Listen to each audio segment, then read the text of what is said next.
So today I want to write about certainly one of my more passionate topics, and that is the power of the mind and how much the mind matters. And this is where it all begins for every entrepreneur in the mind. In fact, you don't have if you don't have the right mindset, the chances of you really achieving anything in the way of business is really slim and none. And I think slim just left town. So the real way to get that growth in your business, the real way to build a company is to realize that you are the foundation. You personally are the foundation of what you're going to try to build as a great skyscraper. In other words, if you're going to put a big building on top of a foundation, that foundation better be strong. So what's your self-image? How you see yourself, how you project yourself, how you think is critical to building that foundation. So as a breed, if you like, entrepreneurs are brilliant and creative people, and in many cases they know the next stages. Like they know, especially that startup level, you know what you need to do, but oftentimes something gets in the way, and that block is inside of them. So what I experienced a lot and still do with a lot of my clients is fear-based thinking. And I think that the more experienced an entrepreneur becomes, the less of fear-based thinking,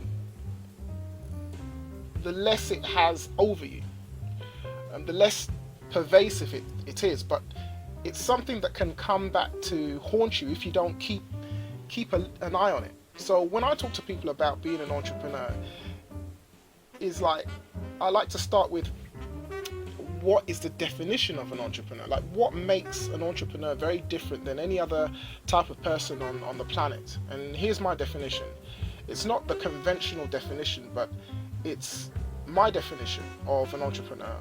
And an entrepreneur is a person who, with a vision, who orchestrates the time, the talent, and the resources of other people to make their vision real.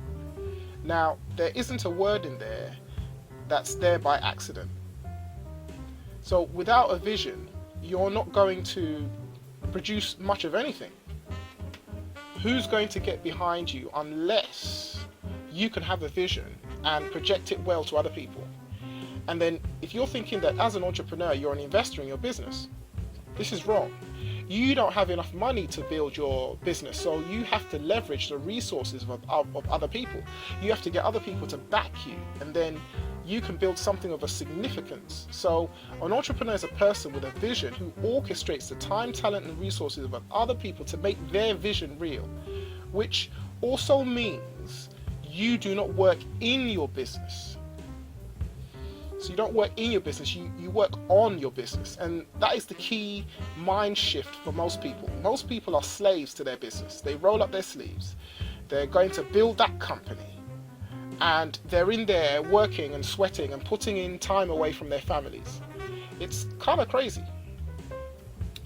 And then they wonder why it doesn't grow. So if you're going to be an entrepreneur, you have to know what you are, and a little crazy is okay. So be careful, because it's a bit of a trap. Like, you get onto this hamster wheel of non-productive activity. Like you could do it now. You start listing all the things you are doing, and then start listing what your employees are doing, and then ask yourself, is it the highest and best use of your time? Like, are you in control of this stuff?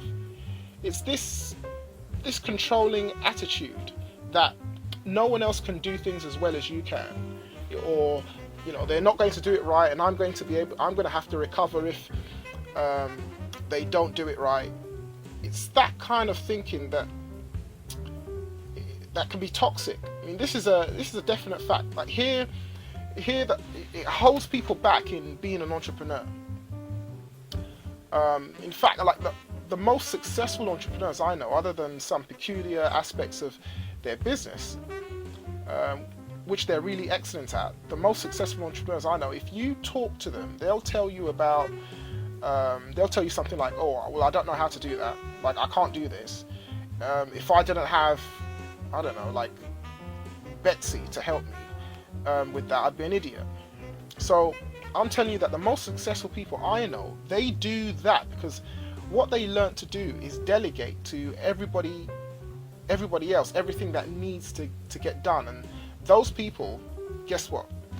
They screw it up a little sometimes in the beginning, and then they get a little better at it, and then the next thing you know, with a little training and a little organization and some structuring that goes into your business, all of a sudden these people start to perform at a high level, and eventually they perform at a higher level than what you could do. So if you got the right person in the right spot, you'll love what they're doing and they'll be passionate about it. And if you manage them in an appropriate way, and we're going to be talking lots more about this in other weeks, you're going to find that those people are highly productive and making that transition to where you can leverage yourself through other people's time, talent, resources, and that's what being an entrepreneur is all about. So you want to do a little bit of mind shifting and start thinking of yourself as the doer in their business. Like being the doer, you need to do that to get it up and running. But once it's running, you have to start switching that mindset to where you're the person who orchestrates all the people to get it done. So the key idea here is how you use control. How do you use control to your advantage in your business? And finally, surrounding yourself with people who are more knowledgeable than you are in key areas. I mean, this isn't easy for most entrepreneurs, especially in the beginning. They want to just hang on to their control. So after an acquisition, like, how does a business actually bring that in and start creating that system? So, I mean, there is a old-fashioned way, which is you earn your way to it. Now, the way most entrepreneurs earn it is they roll up their sleeves and they are doers. And when they enter a business, and this might seem like a startup venture, you're a doer and you get in there and you do it, you're self-motivated. And if you're bootstrapping, meaning you don't have your parents maybe putting up a lot of money for you, and sisters trade up their leases for cash, and in so doing, you maybe don't have a lot of money to work with. So at some point, you do roll up your sleeves, you do the work, you get your needs, your costs, you accumulate some money, and then you make that big step, and then you hire the first person. Now, that's the time-honored way that it's done by most people, and it's tough. It's not an easy process, okay? So if you're bootstrapping, that's the way you have to do it. If you save some money and you've got some capital that you've accumulated, then at some point it's a plan. In other words, you plan to bring in that person when you get to a certain size, but you have to look to bring in people who are really going to be confident to get the work done. So here's something to think about.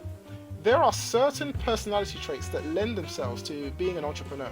And if you recognize any of these traits in yourself, and these traits will serve you well if you happen to have them, because every entrepreneur I know has a very high level of passion for their product or service or field. And think about this: if you're going to work 10 to 12 hours a day, 6 or 7 days a week to get your business up and running, and then if you're going to seek to be a really strong competitor in that field, and if you love what you do and you're passionate about it, then it makes all the difference in the world automatically in your mindset, because you don't work, you're kind of really enjoying what you're doing, and you have a sense of energy that drives you forward when you're coming from that place. So most entrepreneurs I know are people who make decisions quickly and tend to make them on fact and logic. So when you find yourself making decisions that are emotional and then you use fact and logic to justify them later, you're probably heading down a wrong path. I mean, take a look at your ability to make those decisions quickly and to base them on the facts and realities of your situation. Another thing is entrepreneurs that I know that are successful are able to work in an unsettled environment where the ground shifts constantly. If you need a stable environment, if you can't work unless everything is in order, being an entrepreneur will really test you, because it's just not the way that businesses tend to work. Entrepreneurs generally have a They have a dislike for details in favor of pursuit of the big picture. Most of the entrepreneurs I know, so they love that big picture, and sometimes they drop the ball on details. So they want freedom. So entrepreneurs want freedom from details. In other words, they tend not to sweat the small stuff. And let me think. Another area here is entrepreneurs tend to be orientated, okay, to push sales growth with less emphasis on enabling, say, systems and cost savings. Now, why is this a critical factor if you're going to be an entrepreneur? Well, one reason is that in order to sell right, you have to buy right. So in other words, you can't be paying high costs for the things that you do and then be competitive in your sales. So whilst entrepreneurs tend to focus on sales, the really successful ones realize that control of costs enables the organization to keep on living. So all those things are important, as sales calls without sales and then keeping control of costs, well, one can't exist without the other. So entrepreneurs, the successful ones, are bottom line orientated, okay, bottom line action results orientated. So in other words, they bottom line things very quickly. They take action easily, and they're constantly driving for results. They're not interested in good activity. They want results, and they don't mind being wrong. They learn to pivot easily and quickly. You know, like, okay, I was wrong. Change, new direction, next. So they always seek to measure their progress by results, and invariably they lack patience. They want it done yesterday, and their favorite statement is, do it my way, and do it now. So that's entrepreneurs in a nutshell.